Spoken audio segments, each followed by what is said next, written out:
Hello everyone, welcome my channel. I hope you all are great.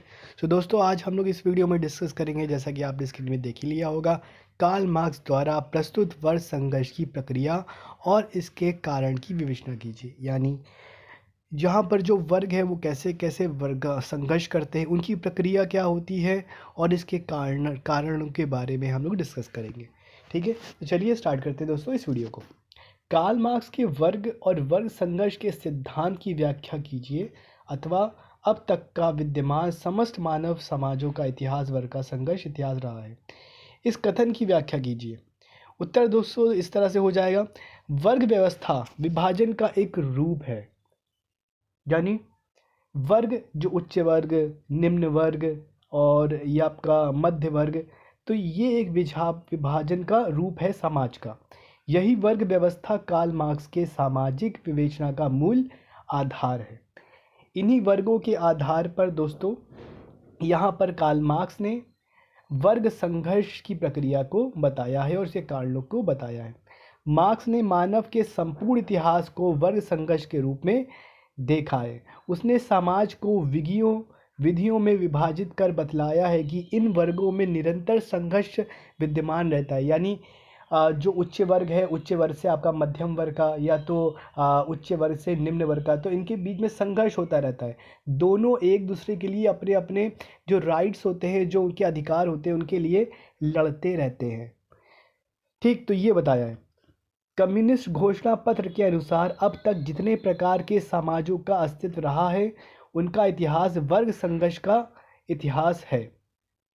स्वतंत्र और दास, कुलीन और सामान्य, सामंत और सेवक, मालिक और शिल्पी संघों के सदस्य यदि ऐसे वर्ग रहे हैं जो सदा एक दूसरे के विरोध में जीवन व्यतीत करते आए हैं, इस संघर्ष का रूप कभी प्रकट और कभी अप्रकट रहा है।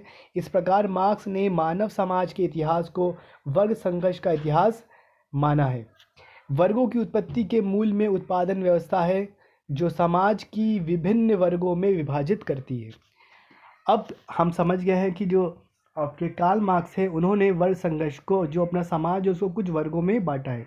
अब वर्ग कितने प्रकार के होते हैं, कौन कौन से, वो हम देखेंगे। मार्क्स ने पूंजीवादी समाज व्यवस्था के अंतर्गत दो प्रकार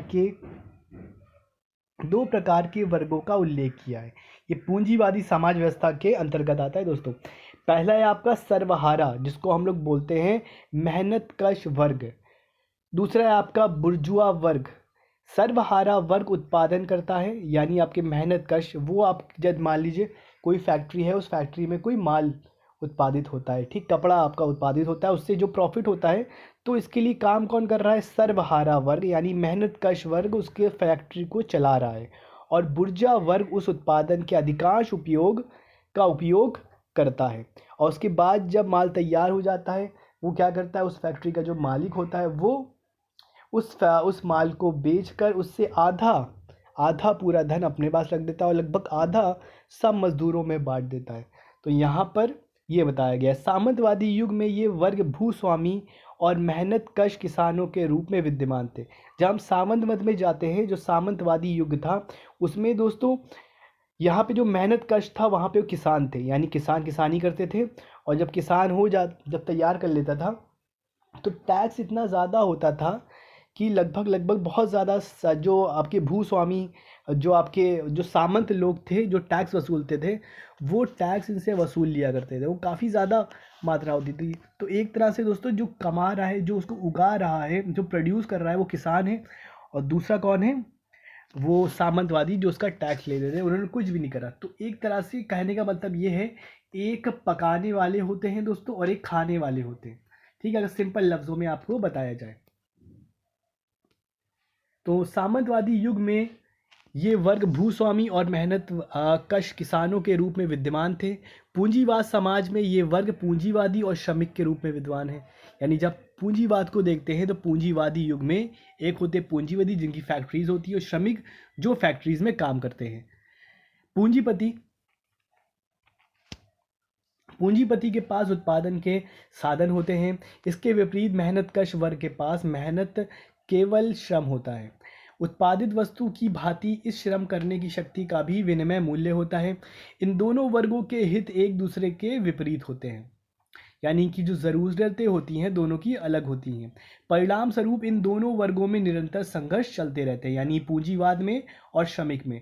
वर्गों का ये संघर्ष मार्क्स के अनुसार उत्पादन की उच्चतर अवस्था तक पहुंचने में मदद करता है। इस कारण जब कभी कोई क्रांति सफल होती है तो उत्पादन की उच्च व्यवस्था स्थापित होती है। वर्ग संघर्ष का विश्लेषण दोस्तों, analyse of class struggle. Marks ने अपने समय की घटनाओं का अध्ययन कर वर्ग संघर्ष का विश्लेषण किया है।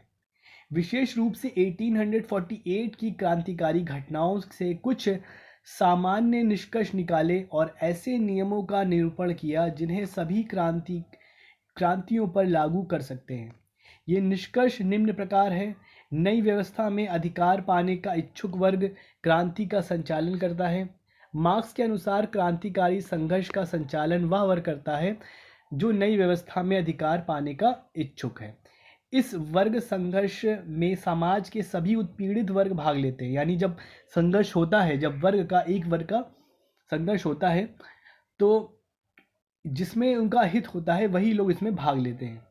उदाहरण के लिए 1789 की क्रांति, जिसको हम लोग डिस्कस कर चुके हैं, 1789 की फ्रांस की क्रांति में केवल नवोदित पूंजीपति वर्ग ही नहीं था, बल्कि सामंतवादी युग का उत्पादन वर्ग और मजदूर वर्ग भी शामिल था। यानी उस समय के जो श्रमिक थे, जो मेहनतकश आदमी थे, वो आपके 1789 की फ्रांस की क्रांति में शामिल थे। क्रांति में सभी उत्पीड़ित वर्ग भाग लेते हैं। मार्क्स के अनुसार क्रांति में सभी उत्पीड़ित वर्ग भाग लेते हैं। मार्क्स के अनुसार यूरोप की क्रांतियों में उन सभी वर्गों ने भाग लिया जिनके उसमें निहित स्वार्थ थे। आरंभ में उगते हुए पूंजीपति वर्ग ने क्रांतियों का नेतृत्व किया। क्रांति सभी शोषित वर्गों की होती है। यहाँ पे मार्क्स कह रहे हैं जो क्रांति होती है दोस्तों, वो शोषित वर्गों की होती है, यानी उनका शोषण हो रहा होता है, तभी वो प्रोटेस्ट करने के लिए इतने ज़्यादा मतलब तत्पर हो जाते हैं। मार्क्स के अनुसार प्रत्येक क्रांति जो शासन व्यवस्था को बदलने का प्रयत्न करती है, वर्ग विशेष की क्रांति नहीं होती। ये क्रांति उन सभी वर्गों द्वारा होती है जिनका मौजूदा व्यवस्था में शोषण होता है। आर्थिक विकास की एक व्यवस्था के बावजूद वर्ग क्रांति का नेतृत्व करता है। मार्क्स के अनुसार आर्थिक विकास के स्तर तक पूंजीवादी वर्ग क्रांति का नेतृत्व करता है। धीरे धीरे मजदूर वर्ग संगठित हो जाने के बाद क्रांति का नेतृत्व करता है। वर्ग संघर्ष विरोधी हितों के कारण चलता है। पूंजीपति और मजदूर वर्ग के हित एक दूसरे से भिन्न होते हैं। यानी जो पूंजीपति होते हैं कुछ और, उनकी मांगे कुछ और होती हैं और मजदूर की मांगे कुछ और होती हैं।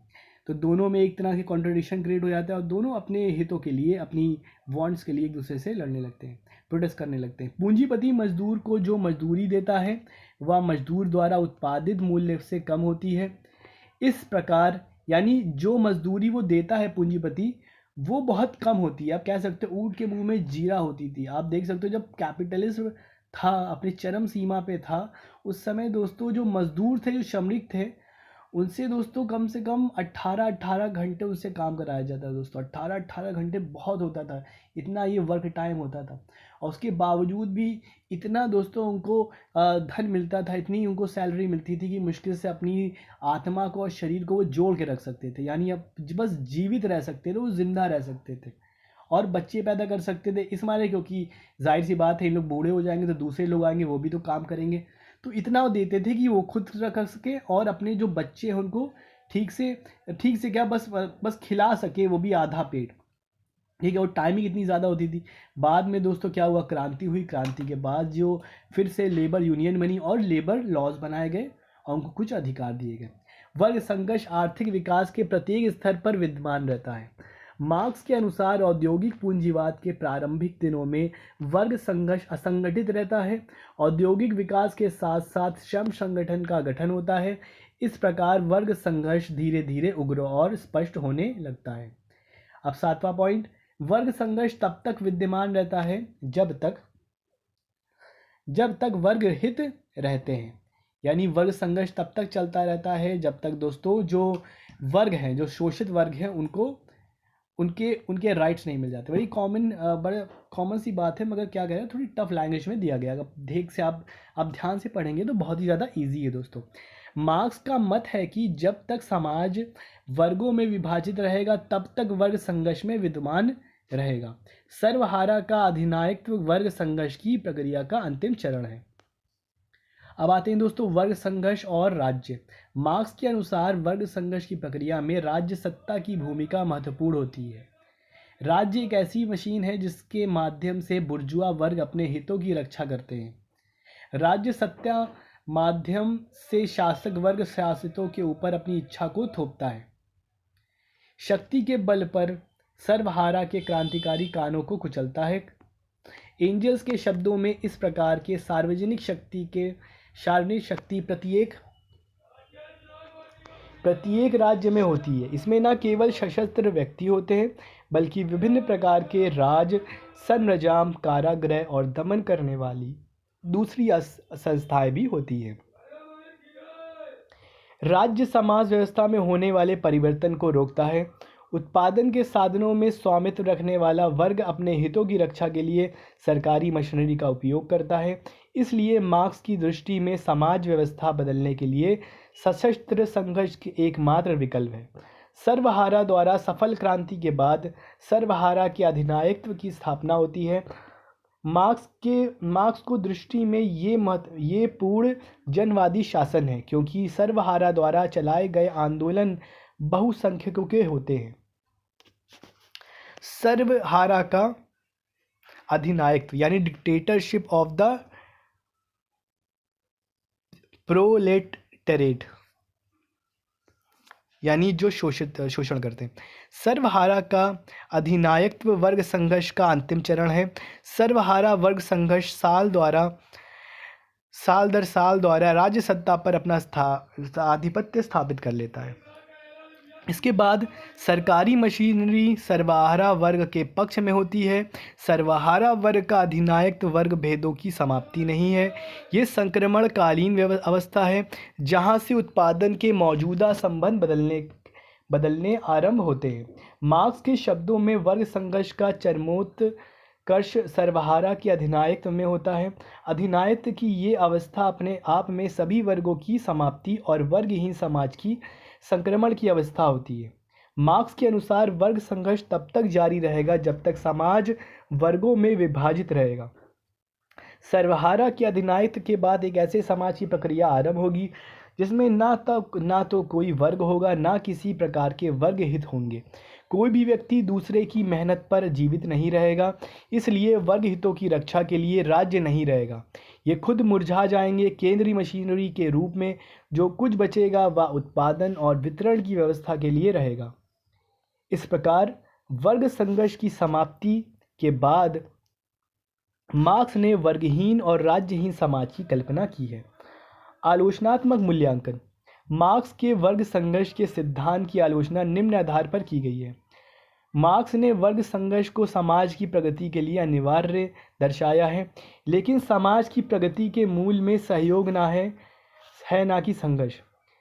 मार्क्स ने वर्ग संघर्ष के लिए आर्थिक कारकों को उत्तरदायी माना है, लेकिन इतिहास में ऐसे दृष्टांत विद्यमान है जब धर्म, प्रजाति और राष्ट्रवाद के नाम से भी संघर्ष हुआ है। मार्क्स ने वर्गों को एक दूसरे का विरोधी माना है, लेकिन सभी वर्ग दूसरे के विरोधी नहीं होते। मार्क्स ने जिन सर्वहारा और बुर्जुओं का उल्लेख किया है वे परिभाषित वर्ग नहीं है। तो ये थी दोस्तों यहाँ पर वर्ग संघर्ष की प्रक्रिया और उसके कुछ कारण, क्यों आपका वर्ग संघर्ष होता है, ये सब दोस्तों हमने डिस्कस कर लिया है। आप एक बार फिर जाकर इस वीडियो को देख सकते हैं और आप मेरे ये जो स्क्रीन है इसके स्क्रीनशॉट लेकर अपने नोट्स बना सकते हैं। अगर आपको वीडियो हेल्पफुल लगी होगी तो आप इस वीडियो को लाइक करें, और ऐसी ही आप नॉलेजेबल इन्फॉर्मेटिव वीडियो चाहते हैं तो हमारे इस चैनल को सब्सक्राइब करें। तब तक के लिए अपना दोस्तों ख्याल रखिए। Till then take care, good bye.